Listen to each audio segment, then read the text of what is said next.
Daily का काम बिना पानी के करने पर मजबूर हैं। कैसे करेंगे, क्योंकि उन्हें पीने तक का भरपूर पानी नहीं मिल रहा। लेकिन जैसा हमेशा होता है ना, अमीरों के पास चाहे दुनिया में कैसी भी मुसीबत क्यों ना आ जाए, उन्हें परेशानी नहीं होती। वैसा ही कुछ यहाँ पर भी है दोस्तों। बड़ी बड़ी प्राइवेट कंपनी ने जमीन के अंदर पानी निकालने के लिए मशीन लगा दी है, क्योंकि अभी भी कहीं कहीं ऐसी जगह है जहाँ जमीन के अंदर से पानी निकाला जा सकता है, और उन जमीनों से जितना भी पानी निकलता है उसे शहरों में सप्लाई कर दिया जाता है, जहाँ पर अमीर लोग रहते हैं। लेकिन गरीब लोग बेचारे गाँव में रहने पर मजबूर है। उन्हीं गरीब लोग में होम्स परिवार भी रहता है दोस्तों, जिसमें पिता अर्नेस्ट, माँ कैथरीन, बड़ी बेटी मैरी और छोटा बेटा जेरोम शामिल है। बड़ी मुश्किल से ये परिवार गांव में अपना गुजारा कर रहा था। अर्नेस्ट की काफी बड़ी जमीन भी थी, जिसमें उसके पिता खेती किया करते थे। लेकिन पानी की कमी होने की वजह से अर्नेस्ट खेती नहीं कर पा रहा है। उसने सरकार से भी बात की कि मेरी जमीन अभी भी फर्टाइल है, यानी कि पानी मिले तो इस पर फसल उगाई जा सकती है। लेकिन किसी को भी अर्नेस्ट की बात पर भरोसा नहीं है। इसलिए अर्नेस्ट खुद से ही जमीन खोद कर ट्राई करता है कि क्या पता उसकी किस्मत अच्छी हो, उसे पानी मिल जाए, जिससे उसका खेत फिर से हरा भरा हो जाएगा और फसल बेचकर वो पानी की कमी को भी अपने परिवार के लिए पूरा कर लेगा। दोस्तों, एक दिन की बात है कि अर्नेस्ट के खेत में जहाँ उसने पानी निकालने के लिए मशीन लगाई थी, वहाँ पर 2 चोर आ जाते हैं जो उस मशीन को चुराने आए थे। अर्नेस्ट तुरंत ही गन लेकर वहाँ पहुँचता है, और चोरों को जैसे ही पता चलता है कि अर्नेस्ट यहाँ पर आ चुका है, वो लोग बहाना करने लगते हैं कि हम तो बहुत दूर से आए हैं, थोड़ा पानी मिल जाता तो आपकी मेहरबानी होती। पर दोस्तों, तभी वो चोर मौका देखकर अपने पास रखी गन निकाल लेते हैं ताकि अर्नेस्ट को शूट कर पाए। लेकिन अर्नेस्ट का पाला तो ऐसे चोरों से डेली पड़ता था, इसलिए वो तुरंत ही उनके शॉट करने से पहले ही गन चलाकर उन्हें वहीं पर ढेर कर देता है। देखा दोस्तों, ऐसा हाल हो गया है पानी के लिए कि एक दूसरे की जान लेने पे तुले हुए हैं लोग। अर्नेस्ट अपनी मशीन को चेक करने आता है, लेकिन बेचारे को पता चलता है कि यहाँ से जो थोड़ा बहुत पानी निकलता था वो भी खत्म हो चुका है। इसका मतलब कि अब उसे दूसरी जगह फिर से गड्ढा खोदकर मशीन लगानी होगी ताकि वहाँ से पानी निकाला जा सके। अर्नेस्ट अब जेरोम के साथ वाटरमैन के पास जाता है। दोस्तों, वाटरमैन ऐसे लोगों का ग्रुप है जो प्राइवेट कंपनी के लिए काम करते हैं, बड़ी बड़ी मशीनों को लगाना ताकि अंदर से पानी निकाला जा सके, और ये पानी शहर में सप्लाई किया जाता है। वैसे अर्नेस्ट इन लोगों को शराब या खाने पीने की चीजें डिलीवर करने का काम करता है। वो शहर से सारी चीजें अपने गधे पर लाद कर लेकर आता है और इन वाटरमैन को दे देता है। उन्हीं वाटरमैन में मैक्स नाम का एक आदमी भी शामिल है, जिससे अर्नेस्ट की थोड़ी अच्छी पहचान होती है। अर्नेस्ट मैक्स से कहता है कि देखो भाई, तुमने यहाँ बड़ी मशीन लगाने का काम शुरू कर दिया है। यहाँ से थोड़ी दूर मेरा खेत है जहाँ पानी आता था वैसे, लेकिन तुम्हारे यहाँ वो बड़ी मशीन लगाने की वजह से जो थोड़ा बहुत पानी मेरे खेत को मिलता था, अब वो भी बंद हो गया है। क्या तुम अपनी इन बड़ी मशीनों की लाइन दूसरी जगह नहीं लेकर जा सकते? मैक्स कहता है कि ये तो मेरा काम नहीं है, तुम्हें बात करनी है तो तुम हमारे बॉस से जाकर कर सकते हो। अर्नेस्ट को पता होता है कि बॉस तो उसकी सुनने वाला है नहीं, इसलिए वो बेचारा अपना छोटा सा मुंह लेकर जेरोम के साथ घर आने के लिए निकल आता है। लेकिन जब इंसान की किस्मत खराब हो तो उसके साथ बुरी चीजें होने में टाइम नहीं लगता। ऐसा ही अर्नेस्ट के साथ भी हो जाता है। आते समय उसके गधे का पैर पत्थर से टकराने की वजह से वो नीचे गिर जाता है, और गिरने की वजह से उसकी एक टांग टूट जाती है। बेचारा गधा प्यास से पहले परेशान था, टांग टूटने से उसको और तड़पन होती है, इसलिए अर्नेस्ट उसकी तकलीफ को खत्म करने के लिए मजबूरन उससे वहीं मार डालता है। दोस्तों, क्या करता बेचारा। इसके बाद वो एक ऑक्शन हाउस में आता है जहाँ पुराने रोबोट्स को रिपेयर करके बेचा जाता है। अर्नेस्ट ऐसे एक रोबोट को खरीदने आया था ताकि आगे से वो डिलीवरी का काम संभाल पाए। साथ ही ऑक्शन में फेलम नाम का बंदा भी रोबोट पर बोली लगाने आता है, लेकिन आखिर में अर्नेस्ट को वो रोबोट मिल जाता है, जिसे पाकर अर्नेस्ट और जेरोम बड़े खुश होते हैं कि चलो कुछ तो काम की चीज आई हाथ में। इसके बाद दोनों हॉस्पिटल आते हैं जहाँ कैथरीन रहती है। कुछ समय पहले एक दुर्घटना का शिकार हो गई थी कैथरीन, इसलिए वो चल फिर नहीं पाती। इसलिए हॉस्पिटल में वायर के जरिए कैथरीन को रखा जाता है। वायर मतलब जो कैथरीन को चलने में मदद करते हैं। अब देखिए, अर्नेस्ट के पास इतने पैसे तो है नहीं कि वो वायर का सिस्टम खरीद कर घर लेकर आ पाए, इसीलिए वो और उसके परिवार के लोग हॉस्पिटल में ही कैथरीन से मिलने आया जाया करते हैं। अब हॉस्पिटल के बाहर अर्नेस्ट की मुलाकात रॉबी नाम के बंदे से होती है, जो अर्नेस्ट का बढ़िया दोस्त है, काफी ज्यादा करीबी है। उसके पास तो रहने के लिए घर तक भी नहीं है, साथ ही वो दिमाग से भी थोड़ा कमजोर है, इसलिए अर्नेस्ट उसके पास जो थोड़ा बहुत पानी होता है वो रॉबी और उसके परिवार को दे देता है, क्योंकि भले ही अर्नेस्ट के पास भी पानी की कमी है, लेकिन बंदे का दिल बहुत बढ़िया है यार। अब वहाँ से अर्नेस्ट जैसे ही घर आता है ना, उसके पास फेलम पहुँच जाता है, जो उससे कहता है कि मुझे तुम्हारा रोबोट चाहिए, कुछ जरूरी काम है। अर्नेस्ट को पता था कि फेलम एक नंबर का बदमाश आदमी है, वो रोबोट वापस करने में नाटक करेगा, इसीलिए दोस्तों अर्नेस्ट रोबोट देने से साफ मना कर देता है। साथ ही दोस्तों मैं आपको बता दूं कि फेलम और अर्नेस्ट की बेटी मैरी का एक दूसरे के साथ चक्कर चल रहा है। अर्नेस्ट ने कई बार मैरी को समझाया कि वो फेलम से दूर रहे, वो अच्छा इंसान नहीं है, लेकिन मैरी है कि सुनने को तैयार ही नहीं होती। फेलम की वजह से वो तो अपने पिता से भी नफरत करने लगी है। बताओ दोस्तों, माँ बाप कभी गलत होते हैं क्या? जो बच्चे माँ बाप की बात नहीं मानते उनके साथ तो बुरा होता ही है। कहीं मैरी के साथ भी कुछ बुरा ना हो जाए। खैर आगे देखते हैं। अगले सीन में अर्नेस्ट एक और जगह गड्ढा खोद रहा होता है, इस उम्मीद में कि शायद वहाँ से कुछ पानी निकल जाए, लेकिन बड़ी मशीनों के पाइपलाइन के कारण आसपास का पूरा इलाका सूखा पड़ चुका था। इसलिए अर्नेस्ट को यहाँ भी निराशा का सामना करना पड़ता है। साथ ही गड्ढा खोदने के दौरान अर्नेस्ट जेरोम से बात कर रहा होता है। वो कहता है, जब मैं शहर गया था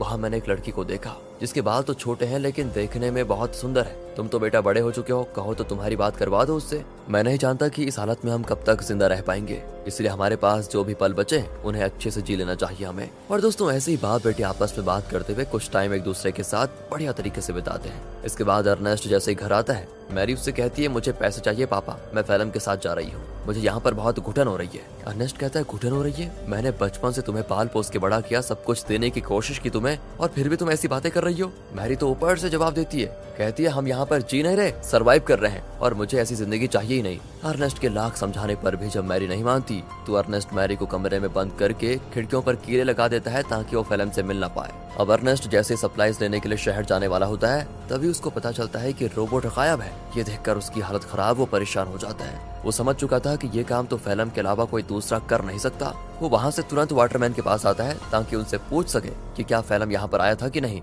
पर वहाँ पर आते ही मैक्स और बाकी वाटरमैन मिलकर अर्नेस्ट पर धावा बोल देते हैं दोस्तों, और जमकर उसकी पिटाई करने लगते हैं। उनका कहना होता है कि तुमने हमारी सप्लाईज चुराई, जो हमारी मेहनत की कमाई थी, जिसे तुमने शायद कहीं और बेच दिया होगा। अर्नेस्ट कहते हैं, अरे ये क्या कह रहे हो तुम? मैं खुद यहाँ तुमसे पूछने आया था कि क्या फैलम मेरा रोबोट लेकर यहाँ आया था या नहीं, लेकिन उल्टा तुम लोग मुझे ही मार रहे हो। दोस्तों अर्नेस्ट यहाँ पर समझ चुका था कि जरूर फैलम ने शहर से मेरे बदले सप्लाईज ले ली और उसे वाटरमैन को देने के बजाय चुरा कर कहीं और लेकर चला गया। इसलिए दोस्तों अर्नेस्ट जैसे तैसे वाटरमैन से पीछा छुड़ाकर फैलम को ढूंढने के लिए निकल जाता है, जो उसे मिल भी जाता है। साथ ही अर्नेस्ट का शक भी सही था, उसने ही सप्लाईज चुराई थी दोस्तों, जिससे वो बड़े आराम से खा पी रहा था। इसलिए अर्नेस्ट गन पॉइंट पर लेकर फैलम को डरा देता है और उसे वाटरमैन के पास ले जाने लगता है, ये बताने के लिए कि सप्लाईज मैंने नहीं फैलम ने चुराई थी। आगे बढ़ते हुए दोनों काफी ज्यादा थक चुके थे। अर्नेस्ट सबसे ज्यादा थक चुका था और साथ ही साथ उसका पानी भी खत्म हो चुका था। इसीलिए दोस्तों फैलम अर्नेस्ट को बहकाने की कोशिश करता है कि मैंने सप्लाईज की थोड़ी शराब पी ली थी और थोड़ी बची है,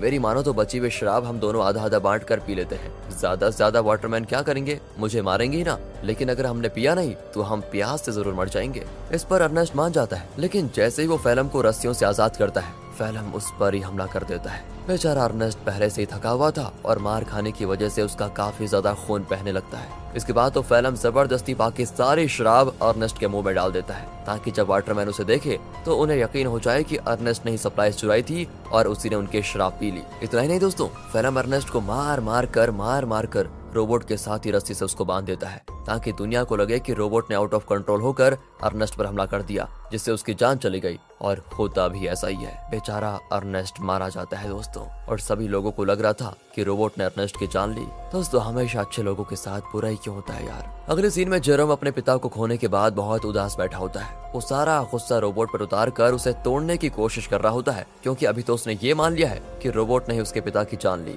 लेकिन हम सब जानते हैं कि सच्चाई क्या है। तब वहाँ पर फैलम आकर जेरोम से कहता है, रोबोट को तोड़कर क्या मिलेगा, ये आगे चलकर हमारे ही काम आएगा, इसलिए इसको तोड़ो मत और तुम चिंता मत करो, मैं हूं ना, मैं तुम्हारे परिवार को संभाल लूंगा, तुम्हारे और मैरी का अच्छे से ख्याल भी रखूंगा। पता हो दोस्तों कातिल ये मसीहा बनने की कोशिश कर रहा है। अगले सीन में दिखाते हैं कि फैलम मैक्स के पास आकर कहता है, मुझे पानी की एक पाइपलाइन चाहिए ताकि उसकी मदद से मैं अर्नेस्ट की जमीन पर खेती कर सकूं। मैक्स कहता है, मैं क्या तुम्हारा कोई नौकर हूं, जो तुम कहोगे और मैं कर दूंगा। तो फैलम उससे कहता है कि अच्छा, तुम्हें मानना पड़ेगा दोस्त, मानना पड़ेगा। वो दोस्तों उसका चाकू दिखाते हुए कहता है, ये चाकू तो याद है ना तुम्हें, उस दिन जब सप्लाईज लेकर तुम लोगों ने अर्नेस्ट पर हमला किया था, तब ये चाकू अर्नेस्ट ने तुमसे ले लिया था और मुझे ये चाकू उसकी बॉडी के पास मिला जिसमें तुम्हारा नाम लिखा हुआ है। सभी जानते हैं कि मरने से एक रात पहले सप्लाईज लेकर तुम्हारी और उसकी लड़ाई हुई थी। तो मैं क्या सोच रहा था कि मैं जाकर सभी को ये बात बता देता हूँ कि लड़ाई के दौरान तो मैक्स अर्नेस्ट को नहीं मार पाया, लेकिन अगले दिन जब उसे मौका मिला तो उसने अर्नेस्ट को मार दिया और आरोप डाल दिया रोबोट पर।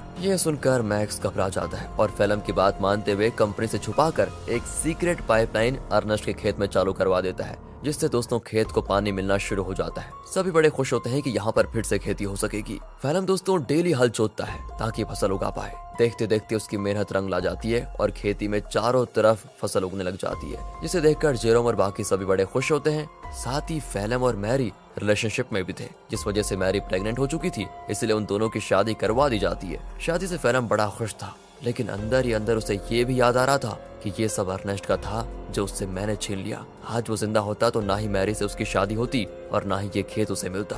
अर्नेस्ट के मरने के बाद फेलम ने उसकी सारी चीजों को दोस्तों अपना लिया होता है, लेकिन ये इंसान यहाँ पर भी नहीं रुकेगा। अभी आप इसके पाप देखिए कितना करता है ये। अगले सीन में बैंक से कुछ कर्मचारी आते हैं जो फेलम के पैरों तले जमीन खिसका देने वाली बात बताते हैं कि जमीन पर तुम्हारी फसल उगी है। उस जमीन को अर्नेस्ट ने गिरवी रखा था, वो तो मर गया, इसलिए अब ये जमीन बैंक की होती है और इसमें जो फसल उगी है वो भी बैंक के पास ही जाएगी। फेलम कहता है नहीं, ऐसा नहीं हो सकता, ये बात तुम्हें पहले बतानी चाहिए थी जब यहाँ पर फसल नहीं उगी थी उस समय, और अगर तुम पहले बता देते तो मैं कोई दूसरी जमीन देख लेता। लेकिन दोस्तों बैंक वाले नहीं मानते, वो कहते हैं कि 1 हफ्ते के अंदर अगर पैसे नहीं मिले तो इस जमीन को तुम भूल जाना। इतना कहने के बाद वो चले जाते हैं। फेलम तो परेशान हो चुका था कि अर्नेस्ट ने तो मुझे बेवकूफ बना दिया, बेकारी कहेगा, जमीन तक गिरवी रखिए, बताओ अब पैसों का बंदोबस्त कैसे कर पाऊंगा। बताओ दोस्तों, ये तो वही बात हो गई, उल्टा चोर कोतवाल को डांटे। खैर अब फेलम जेरोम से कहकर रोबोट ले जाने लग जाता है। वो कहता है मैं रोबोट को बेचने जा रहा हूँ ताकि इससे मिले पैसों से बैंक वालों का उधार चुका पाऊँ। लेकिन दोस्तों फेलम शरीफ आदमी नहीं था, वो रॉबी के पास आता है, वही रॉबी दोस्तों जो काफी ज्यादा करीब है, और वो उसे बहाने से साथ में ले जाता है कि मेरे साथ चलो, मैं तुम्हारे लिए पानी वगैरह का बंदोबस्त करता हूँ। इसलिए बेचारा रॉबी अपने बच्चे को लिए फेलम के साथ चला जाता है। लेकिन मैंने कहा था ना दोस्तों, फेलम के पापों का घड़ा भरा नहीं है। वो धोखे से बेचारे रॉबी के बच्चे को बेच देता है, जिनसे मिले पैसों को वो बैंक वालों को दे देगा। अब इसकी खबर जैसे रॉबी को रखती है, वो फेलम से झगड़ा करने की कोशिश करता है, लेकिन जहाँ पर फेलम ने बच्चे को बेचा था वहाँ झगड़ा वगैरह करने का रूल नहीं होता। बच्चा बिक गया तो डील कभी नहीं टूटेगी, इसलिए वो बदमाश लोग रॉबी को शूट करके मार देते हैं दोस्तों। साथ ही वो फेलम को भी शूट करने की कोशिश करते हैं, क्योंकि उन्हें तो लगा था कि फेलम रॉबी की परमिशन के साथ उसके बच्चे को बेच रहा है। इसलिए फेलम जैसे तैसे अपनी जान बचाकर दोस्तों वहाँ से भाग ही जाता है। साथ ही वो रोबोट को वहीं छोड़ देता है, क्योंकि उसे जेरोम को भी तो बताना है कि ये पैसे बच्चे को बेचकर नहीं बल्कि रोबोट को बेचकर आए हैं।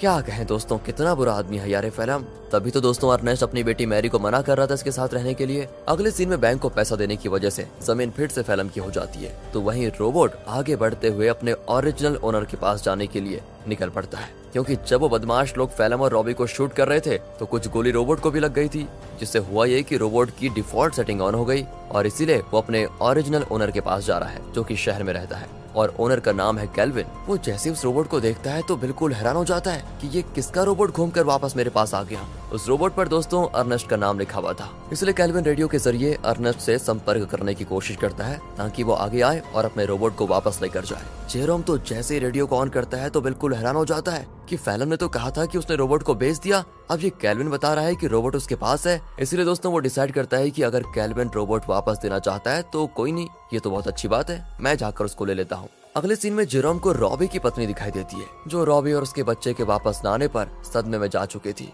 वो एक गुड़िया लेकर रॉबी और अपने बच्चे के आने का इंतजार करती है। सच में दोस्तों बेचारी के साथ बहुत बुरा हुआ ना। एंड इस चीज को देखकर जेरोम को लगता है कि जरूर कुछ तो बात है जो फेलम छुपा रहा है। जिसके बाद वो शहर के बॉर्डर पर आता है, लेकिन 18 साल से कम होने की वजह से गार्ड्स उसे शहर में जाने नहीं देते। तब वहाँ पर एक लड़की आती है जिसका नाम अना है। वो जेरोम से कहती है मेरे पास आ जाओ, मैं तुम्हें शहर भिजवा सकती हूँ, वो भी बहुत कम पैसों में। जेरोम जैसे ही अना को देखता है तो बिल्कुल हक्का बक्का हो जाता है, क्योंकि वो हूबहू वैसी होती है जैसा कि अर्नेस्ट ने उसे छोटे बालों वाली उस लड़की के बारे में बताया था। याद है दोस्तों, जब अर्नेस्ट जेरोम से कह रहा था कि तुम्हारी शादी कर लेते हैं, उससे बात कर लेते हैं तुम्हारी, तो दोस्तों जेरोम उससे फिर अर्नेस्ट के बारे में पूछता है, लेकिन वो तो जानती ही नहीं अर्नेस्ट को। जेरोम भी आगे कुछ नहीं कहता और इसके बाद वो जेरोम को शहर तक जाने वाली सामान की गाड़ी में छुपा कर बैठा देती है और उसकी मदद से जेरोम शहर पहुंच जाता है। अब शहर आने के बाद जेरोम केल्विन से मिलता है, जो उसे उसका रोबोट वापस कर देता है। रोबोट को जो गोलियां लगी थी केल्विन ने उसे भी रिपेयर कर दिया था, साथ ही उसने रोबोट की सेटिंग भी सही कर दी थी। तब जेरोम जैसे ही रोबोट को ध्यान से देखता है तो पता चलता है कि इसमें तो कैमरा लगा हुआ है जो कि लेजर बीम की मदद से वीडियो रिकॉर्ड करता है। वीडियो साफ रिकॉर्ड तो नहीं होता, लेकिन इतनी क्लियर जरूर होती है कि उसे देखा जा सके। और तब उन वीडियोस में जेरोम को उसके अर्नेस्ट के साथ बिताए हुए पल दिखाई देते हैं जिन्हें रोबोट ने रिकॉर्ड कर लिया था। उन्हीं वीडियो में दोस्तों वो वीडियो भी होती है जब फेलम अर्नेस्ट को मार रहा था और रस्सी से बांधकर उसे रोबोट के साथ जोड़ दिया था। इस चीज को देखकर जेरोम को एकदम से सदमा लगता है। उसे सच्चाई का पता चल चुका था कि उसके पिता का मरना कोई एक्सीडेंट नहीं था, बल्कि फेलम की सोची समझी साजिश थी। इसलिए वो रोबोट को लेकर वापस घर आ जाता है और आते ही फेलम को ये नहीं बताता कि उसको सब कुछ पता चल गया है, क्योंकि अगर मैरी को मालूम पड़ा कि ये सब फेलम ने किया तो वो तो सदमा बर्दाश्त नहीं कर पाएगी। ऊपर से वो प्रेग्नेंट भी है। इसीलिए जेरोम एक प्लान बनाता है वो फेलम से कहता है कि मैंने रेडियो पर सुना कि रॉबी तुम्हें बुला रहा है। अब ये सुनकर फेलम परेशान कि रॉबी तो मर चुका है, ये कौन सा रॉबी बुला रहा है। इसलिए वो कहता है कि शायद वो कोई दूसरा फेलम होगा जिसके लिए वो रॉबी बोल रहा है। अब प्लान फेल होता देखकर जेरोम एक लेटर लिखता है फेलम को, ताकि फेलम को ऐसा लगे कि ये लेटर रॉबी ने भेजा है और वो उसे उसी जगह पर बुला रहा है जहाँ पर अर्नेस्ट मरा था। लेटर देखकर फेलम समझ चुका था कि कुछ तो गड़बड़ी है, मुझे वहाँ पर जाकर देखना ही पड़ेगा। इसीलिए वो उसी जगह पर जाता है जहाँ पर उसने अर्नेस्ट को मारा था। आगे बढ़ते हुए उसे जमीन पर बना हुआ गड्ढा दिखाई नहीं देता और गलती से वो उसे गड्ढे में गिर जाता है, जहाँ गिरने से उसका पैर टूट चुका था और वो मदद के लिए चिल्ला रहा होता है। तब वहाँ पर जेरोम गन लेकर आता है। उसे इतने गुस्से में देखकर फेलम समझ जाता है कि जेरोम को सब कुछ पता चल चुका है और ये सारा प्लान जेरोम का ही था। तब फेलम जेरोम को बहलाते हुए कहता है, देखो जो हुआ मैं उसके लिए शर्मिंदा हूँ, मुझे माफ कर दो, लेकिन देखो मैंने मैरी और तुम्हारे कितना अच्छे से ख्याल रखा, अगर मुझे कुछ हुआ तो मैरी ये सदमा बर्दाश्त नहीं कर पाएगी, इसलिए मुझे जाने दो। लेकिन जेरोम उसकी एक नहीं सुनता और सीधे फेलम को शूट करके मार डालता है। इसके बाद वो रोबोट की मेमोरी भी रेज कर देता है ताकि कभी मैरी ये सब कुछ देख ही ना पाए। वो नहीं चाहता कि मैरी कभी कुछ इसका सच जाने। कुछ दिन गुजर चुके थे। फेलम के घर न आने पर मैरी बहुत परेशान होती है। जेरोम कहता है कि वो अच्छा इंसान कभी था ही नहीं, तुम्हें छोड़कर वो भाग गया। और ये सुनकर मैरी एकदम उदास हो जाती है और अपने दिल से फेलम के लिए प्यार खत्म कर देती है। दोस्तों, उल्टा वो उससे नफरत करने लगती है। जेरोम ने बड़ी शांति से अपना बदला ले लिया। इसके बाद जेरोम और मैरी घर चलाना शुरू करते हैं, क्योंकि खेत उन्हें मिल चुका था। उन्हीं फसल को बेचकर वो पैसे जमा करेंगे ताकि अपनी माँ को हॉस्पिटल से घर लेकर आए। और